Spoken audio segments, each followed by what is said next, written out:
Well, the creative process is we start with a sort of a general idea of a in this case, a subject that we wanted to explore.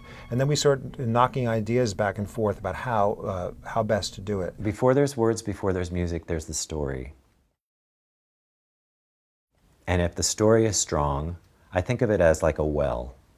If the story is really rich and deep, then there's room to mine for precious stuff in there. So first of all, we decide on which mine we're going to. What is the story? Then Gene goes in and he digs around. He goes, look what I found, and look what I found. And I go, oh, wow, that really dazzles me. And this doesn't really dazzle me, but this really inspires me. And then he gets going with that, and then I go in the mine, and I go, this really inspires me. And when we compare notes and we find a journey that inspires both of us. The role of a librettist is obviously just write the text that's to be sung, but it's more than that. It's to create this sort of dramatic structure. We get Gene's libretto first. So you read through the libretto, and you get the story, you get the words. And then I guess it enters my head and heart, and there's a moment of clarity when I start writing, and it's just very clear. I know, well, yep, that's how that goes.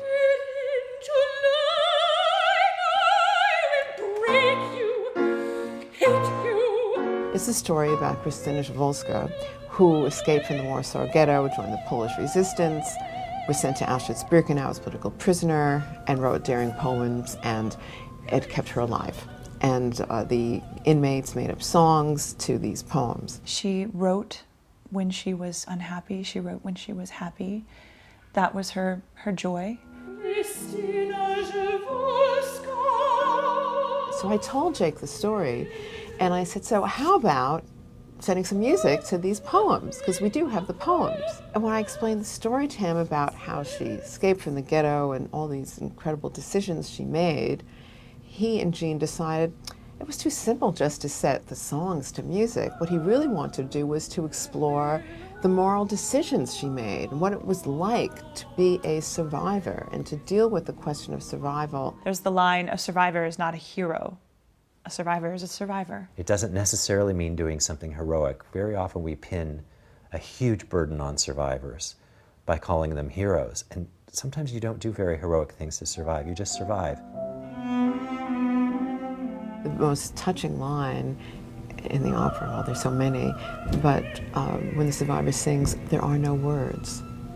There are no words.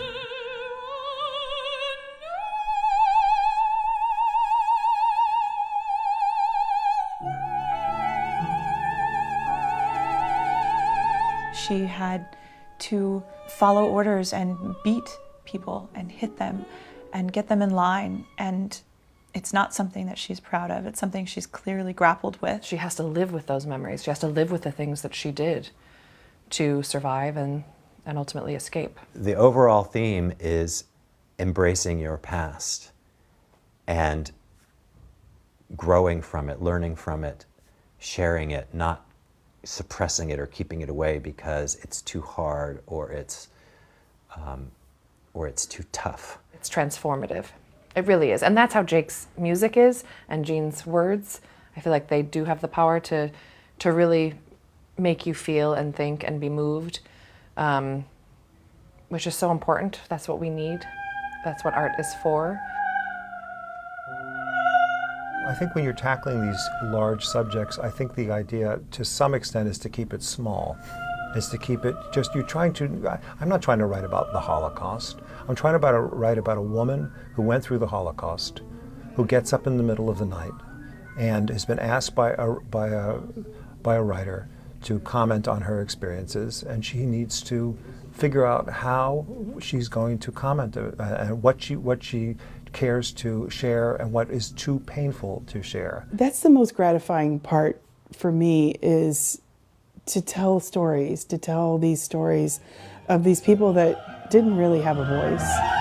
And I think that's our job as artists, to give people a voice that aren't given a voice. So much is slipping away. The second act really is about a man in his 80s who's also wanted to shut out his past because of the painful times that he had. This person that I'm portraying was a real person, Gad Beck.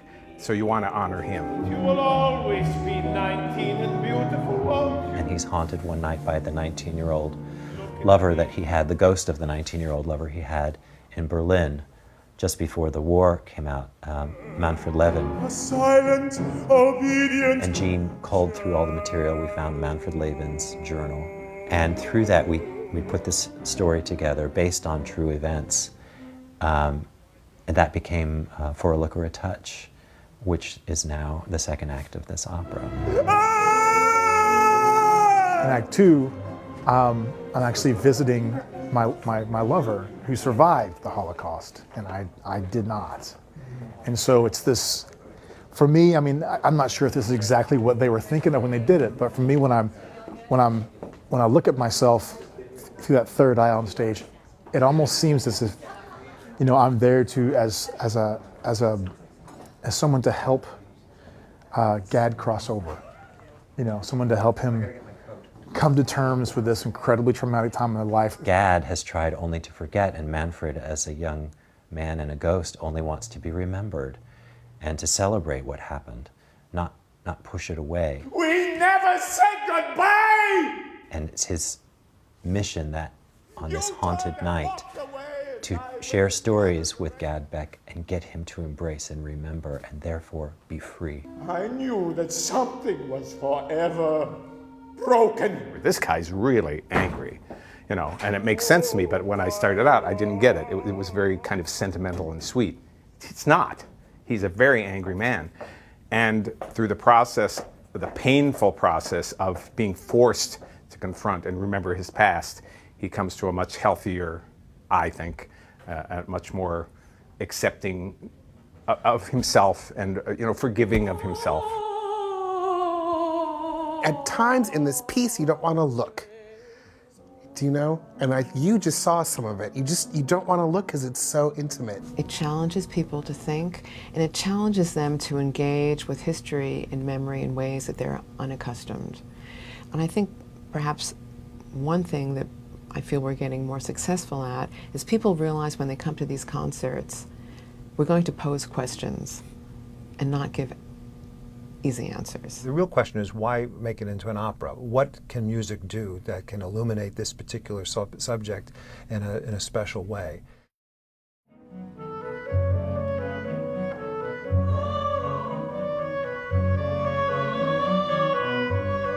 The music it's gorgeous. It touches your heart, it's haunting. Incredible, incredible. Just so honest. The way Jake writes for The Voice is so amazingly perfect. We're able to express what we need to express because the music is written so beautifully. So, yeah, it's just, oh my God. He's amazing, but we all know that. So that's why we're all here.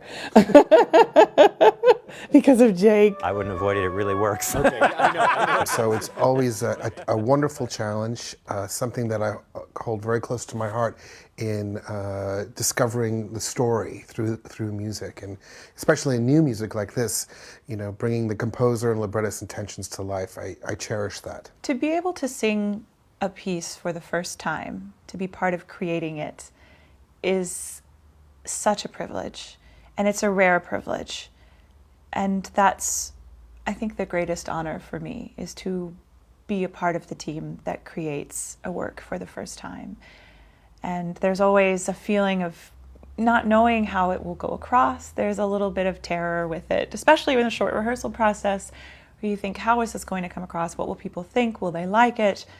How successful will we be living up to our expectations and others' expectations? And then you just do it. It's what we live for, to create a new piece. There's no, you know, when you sing Marriage of Figaro, there's thousands of people that have done it before you. Everyone comes to the theater with expectations. Oh, the last time I saw Marriage of Figaro, it was in Salzburg, or, you know, whatever. But when people come to see something like this, it's just, they're an open book. And so you really get to create something new. And that is just so exciting. I mean, it's for me personally, it's what I live for. Really are looking for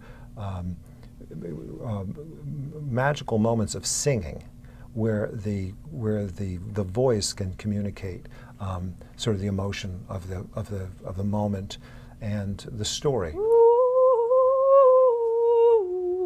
I mean, you die, lives in you, and that's what happens with the character. All those years later, those melodies are still within her, and so that's Jake's job, is to write a melody that could truly live for decades in someone's heart and head. And I mean, there's brains in it, but a lot of music, to me, you know, is primarily brain music, and you know, and eventually gets down here. But this, you know, gets there very quickly. So he's always telling the story with his music. I cannot imagine the world without the music of Jake Heggie. When they realize that's what she's going to do. When I get Jake's music, I'm always amazed at kind of the depth that he forces you to go to. And it's not like you have to kind of come up with a way to emotionally infuse something in the music. It's usually the opposite. Jake is going, here, see if you can get to here. See if you can take this and run with it, you know?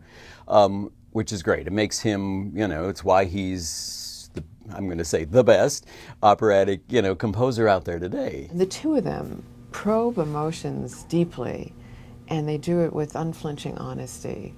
And so I feel incredibly grateful that I've had the privilege to work with these guys. And they're so incredibly modest, but this is the hottest creative team in opera today. She's a real visionary, a real leader. She's not happy just to sit in a place. She's always exploring and pushing and interested in different aspects. Like when Gene and I talked about doing a piece about Krystyna Zawolska, what we really wanted to explore was the nature of survival and it being heroic or non-heroic. And Minna loved that idea, you know? Let's explore touchy subjects. Let's explore human realities.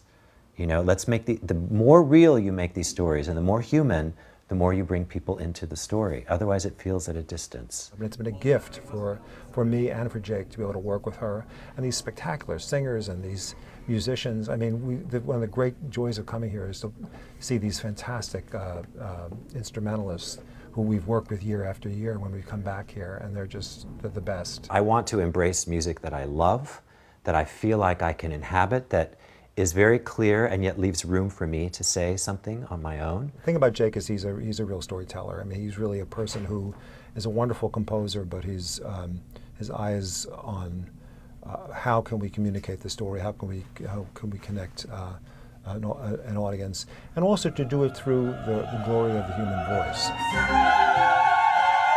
I love being in his world, the world he creates, just like I love being in Puccini's world and Mozart's world. It's such an iconic place. When you're in Jake's music, when you're in Puccini's music, when you're in Verdi's music, you know that you're in them. Jake has this gift to just be so amazingly honest in the way that he constructs a phrase, he constructs a scene, he constructs an opera. What's great about when Jake and Gene collaborate, they do such a fantastic job of speaking to the powerful emotions that happen. Really, the only way to really do these things is to get out of the way and just kind of take yourself out of it and let the music and the words do the work. And if you try to get too manhandly, you try to do too much, it doesn't work. You just this music is so beautiful and so lyrical and so, you know, it's difficult music, but it's really easy to sing, you know, and the words flow because they're really good at what they do. I know that I'm sort of like a vessel. We're all vessels, you know. I tell this when I work with when I talk to young singers, especially. It's like we all breathe in and we have to breathe out. We have to let it go. We take in water, we take in food. We have to let it go, you know. You have to let love pass through. You have to love, you know, and so for some reason this passes through me and I can't hold on to it. It's not good for me to hold on to it. I have to let it go. And so it feels like something that I just must do. And what inspires me to want to work at my best level are working with great artists, great colleagues, wonderful writers, a wonderful story with vivid characters, and an operatic transformational journey.